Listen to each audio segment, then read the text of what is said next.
It has always been an annual ritual for January the 15th of every year to be remembered in special ways by various political interest groups, including the Nigerian Armed Forces.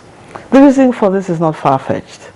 Apart from the day Nigeria was amalgamated in 1914 and the day she got her independence from the British colonialists, January the 15th, 1966 was the day that the destiny of Nigeria was totally and painfully redefined.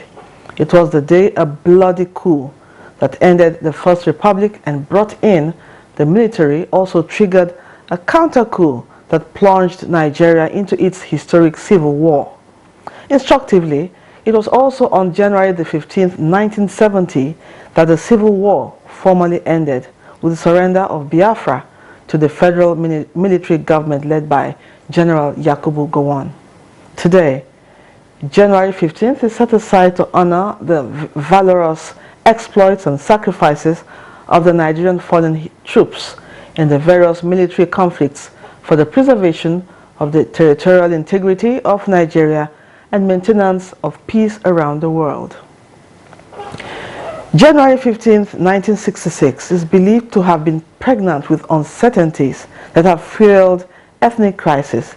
Therefore, how has it really shaped the political destiny of Nigeria? How best can the government of the day tackle some of the unaddressed grievances from 1966? How has the families of our fallen heroes been faring? And how best can we celebrate the legions who sacrificed so much for the unity of Nigeria? This is our focus on this episode of Nigeria Today, and our guests shall be providing answers to some of the questions, if not all, in the course of the program. I am Lydia Ochi. You're welcome.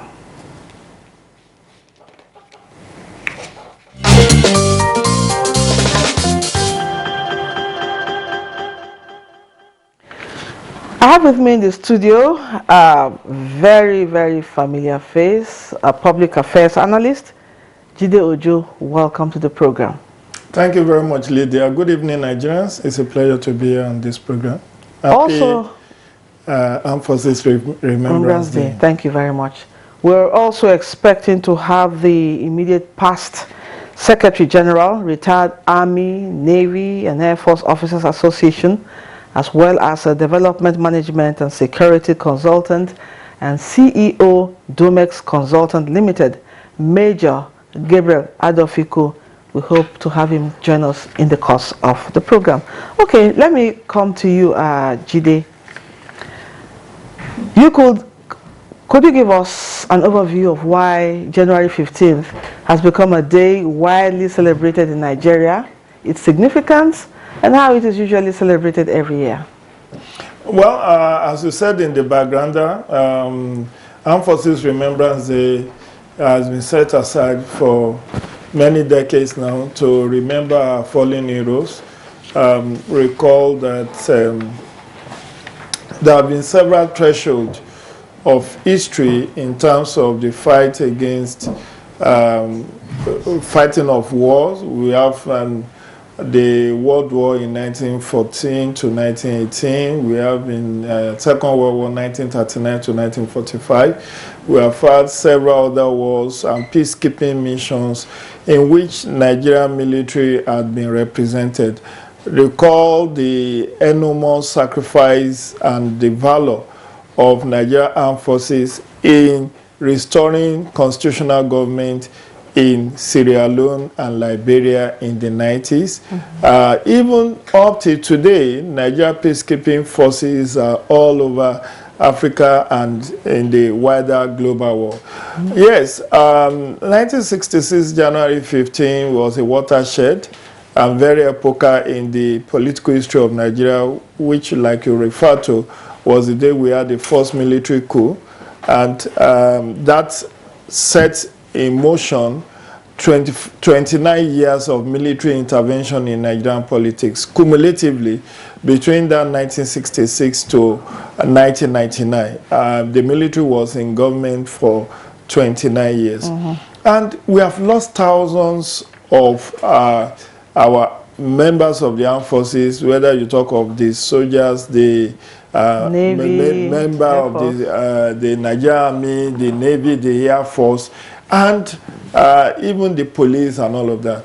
And when you look at the fight against insurgency, which has been on since 2009, thousands of Nigerian military men have also been lost and are still being lost to fighting insecurity and insurgency. So a day was set aside to remember these fallen heroes, to remember their sacrifice to the nation, to commemorate their valor and gallantry, to say that we do appreciate you. And that's why you see people selling in the lead up to every January 15, there is a badge, that's a commemorative badge that is being sold across the country to raise funds for the legions and those who have sacrificed to make us safe. And it is fit and proper that we have set aside this day to remember the sacrifice of Nigerian Armed Forces fallen heroes. Thank you very much for that overview. And just as Jide Ojo was speaking, Major Gabriel Adofiku joined us in the studio. Thank you for joining us. Thank you for having me. Glad to have you. Yeah. All right. Now, let's talk about the welfare of the families of our fallen heroes.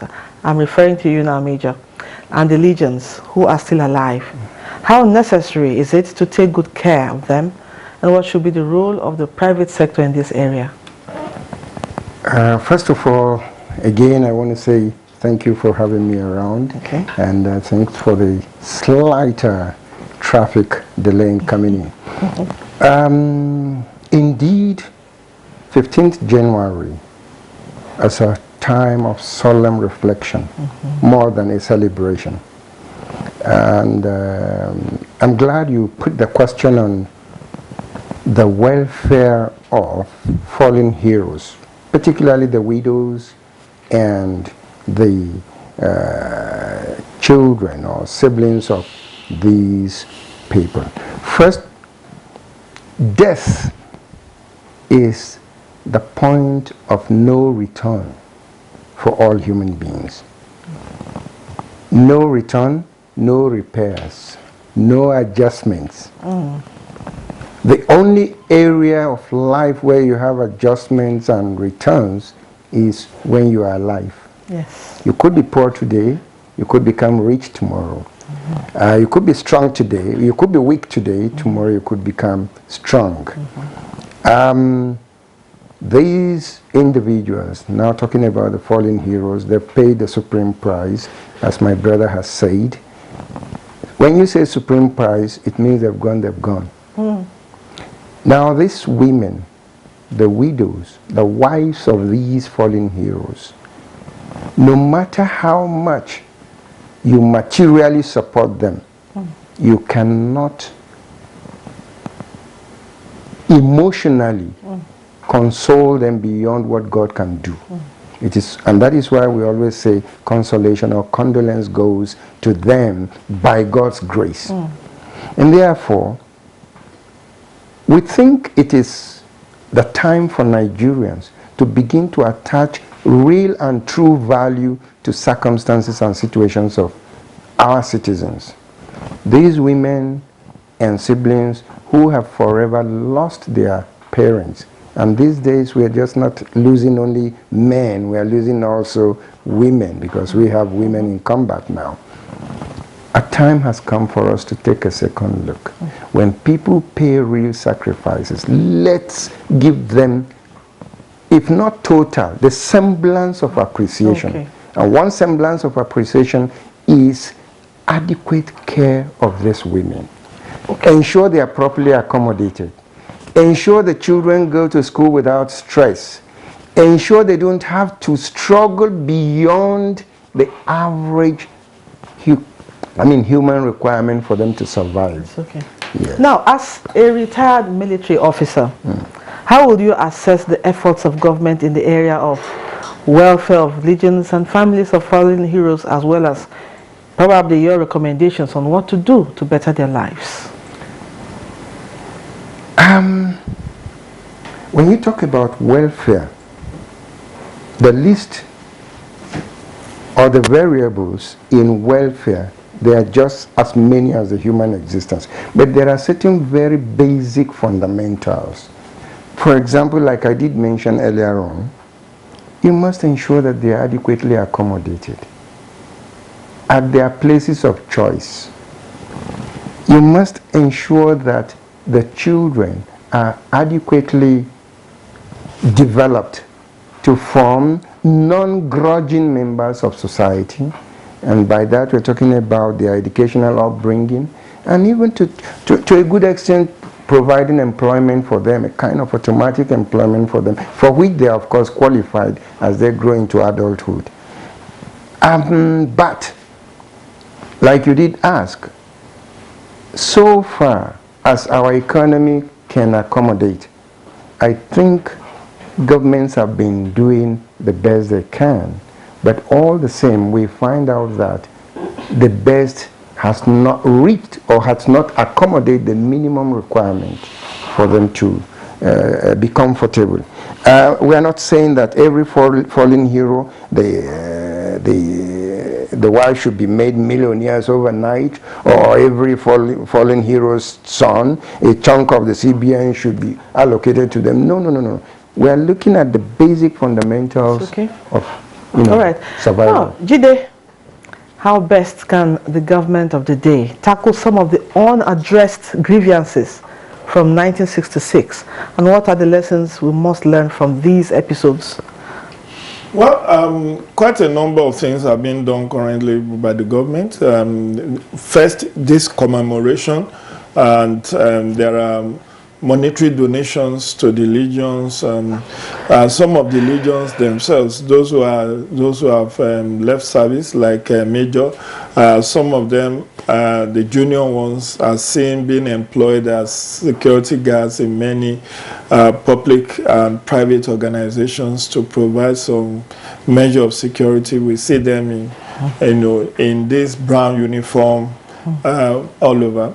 But for the deceased, those who die in active service, first and foremost, what I think government should do more is being done, but something that needs to be taken for granted is the entitlement of these fallen heroes.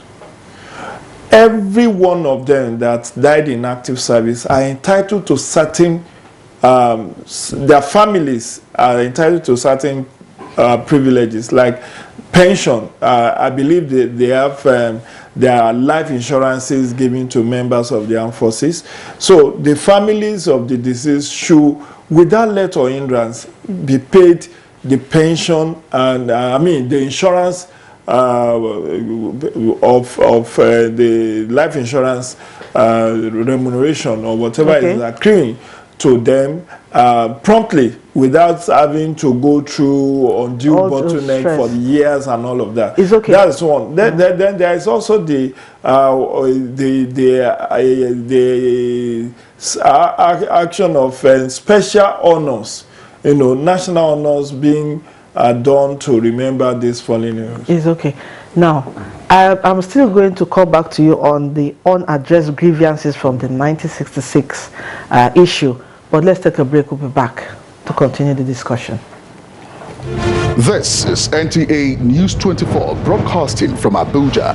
You can watch us anywhere, anytime on the following platforms.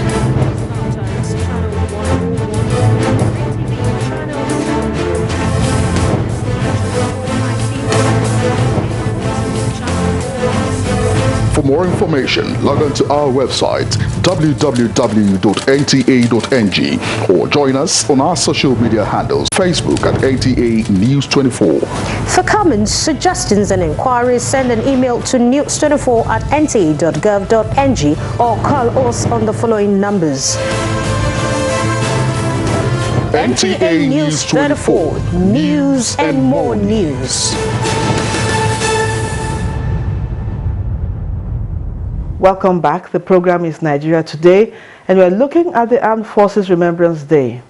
And still with me in the studio is immediate past Secretary General, retired Army, Navy, and Air Force Officers Association, as well as Development Management and Security Consultant and CEO Domex Consultant Limited, Major Gabriel Adofiku, and of course Jide Ojo, public affairs analyst. Now, Jide, I said I was going to get back to you to how best the government can address the unaddressed grievances from January 15th.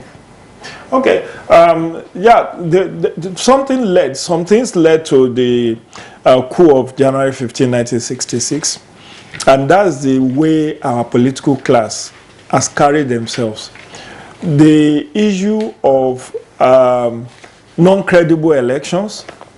For instance, we recall that the immediate and the remote cause of January 15, 1966 coup was as a result of the controversies around the 1963 census, the 1964 and 65 elections that we had, which was widely disputed, where massive rigging took place and all of that. And you could see that even in this Fourth Republic, as we prepare for the 7th general election in this Fourth Republic, a lot of apprehensions are still there that would the vote count, would the vote of the people, the voters, the electorate, will it count? Or would, because successively we've still been seeing a lot of manipulation in the electoral process, which is not good enough. So we need to make a commitment. The political class, the governing political elite must make a commitment to credible, successful, and peaceful election. Once we are able to do that, I think the effort, the labor of our heroes past will not be in vain. Okay, now, Major Gabriel, there was a coup in 1966, like you said. We know that. Followed by a civil war. Even with all this, what should be the motivating factor in guiding the future generation on the path of sustainable development without bitterness and rancor? This is like asking, how can we fix Nigeria for sustainable development? First of all, to quickly tee in with my brother on the question you asked him on the unresolved grievances of veterans and the siblings, wives, and widows and widowers of fallen heroes after 1915. Now, at the end of the Civil War, we were faced with an exploded number of military men and had to do a surgical reduction in the number by relieving quite a number of them into retirement. Much as we had the administrative challenges, we also have the demographic challenges in managing these elements. And it is no longer news that after this period of 1970, there's been a kind of staggering handling of the administration of veterans and, siblings of widows and widowers of the veterans, both in statistical analysis and financial backings to such statistical analysis. And this has been particularly a very painful process. It's nice to say that for the living, pensions up and onto, and kudos to this current government, it's nice to state that pensions have been stabilized for the living. It's also nice to know that in the last 5 or 6 years, the process of remitting or paying, entitlements of fallen heroes has been relatively adequately addressed.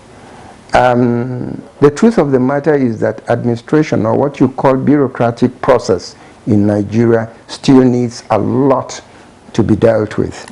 The payment process, from facts available to us, has been less painful for the dependence of our fallen heroes. Okay. But there is still a ground for improvement. It's okay. And the other grievance that has come up since the coup is the fact that the coup that launched the military into governance in Nigeria is the fact that the society has found it very difficult to forget an over 50-year-old history, the history of military intervention.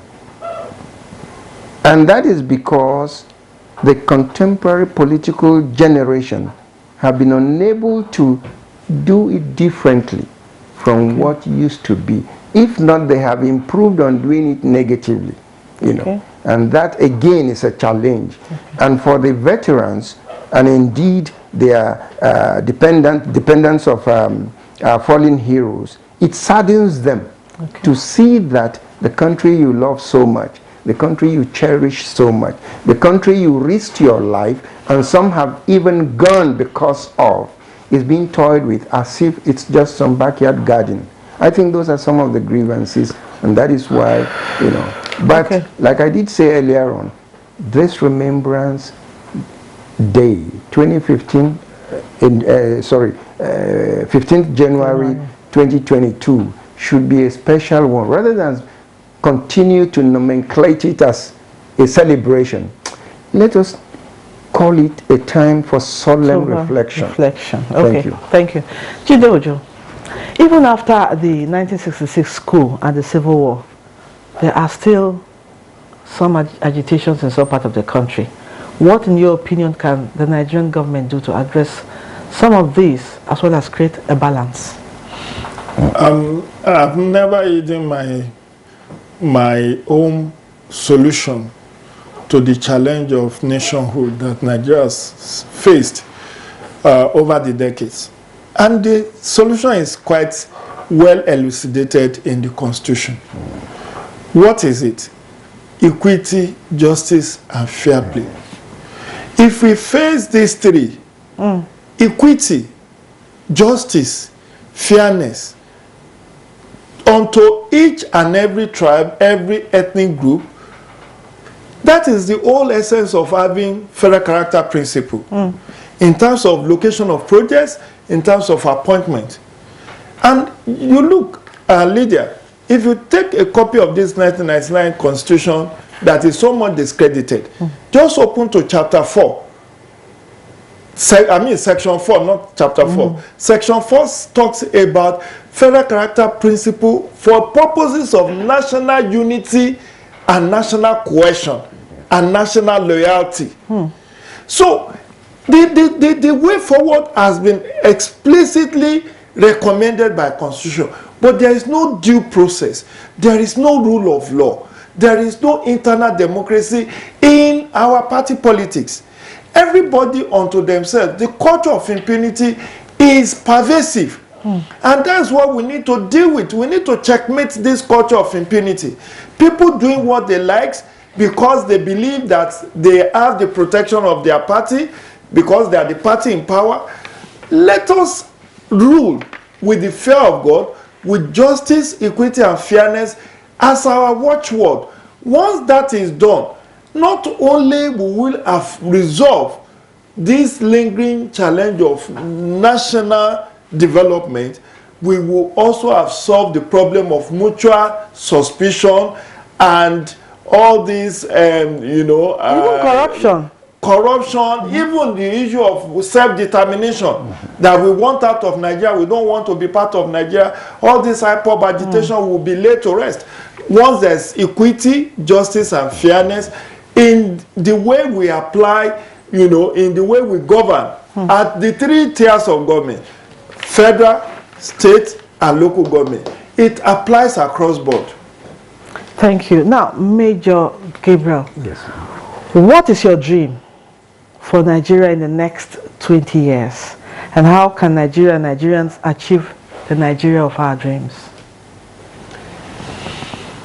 My dream for Nigeria has never changed in the last 50 years, not to talk about in the next 20 years. My desire for Nigeria, my understanding of the problem of Nigeria is the lack of national discipline.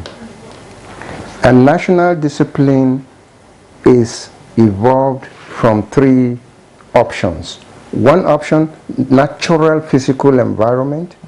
The other option, hard rulership that would have tamed people into knowing how to do the basic human responsibilities, social responsibilities. And the third one is when there is a practical manifestation of if you are out of the line, you are punished for being out of the line. Some would call it the reign of impunity, you know. But that notwithstanding, my dream for Nigeria is that there is hope. There is hope. Secondly, we are gradually evolving the kind of leadership we need. We have been mistaking rulership for leadership. Rulership is when an individual harnesses the common interest, the common resources to perpetuate or advance his personal interest. Whereas leadership is when an individual harnesses the common societal resources for the advancement of a common goal for the society. That is where we are heading to. We hope, I will pray that we'll get to that point. Thank you so much. This is where we wrap it up on tonight's episode of Nigeria Today.